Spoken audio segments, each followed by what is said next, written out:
Just war and humanitarian intervention. The burden to be met.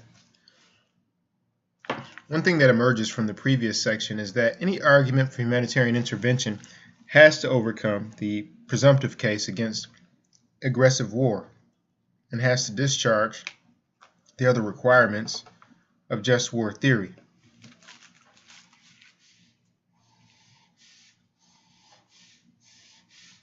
This includes attention to the immediate good likely to be achieved and evil averted by the intervention set against any violation of rights to self-determination involved and against the consequences for world stability and peace that may be in prospect further down the road.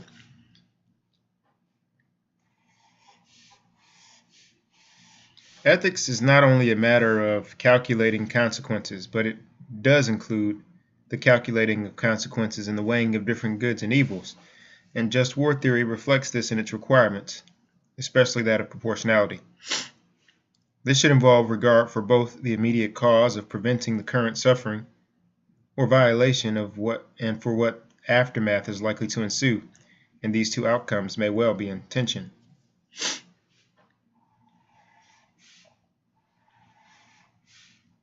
A properly considered ethical perspective will always put some restrictions both on genuinely doing good and on do-gooding.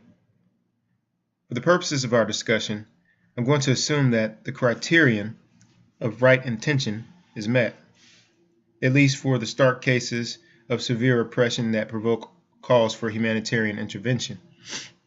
By making this assumption, I do not mean to deny that nations will often be tempted to use the cloak of humanitarian intent for military adventures that have predominantly quite different motives. No less a figure than General Wesley Clark, Supreme Commander of NATO's forces during the Kosovo intervention, seems to now have conceded that the primary motive for the NATO bombing of Serbia was to preserve the credibility of the NATO alliance.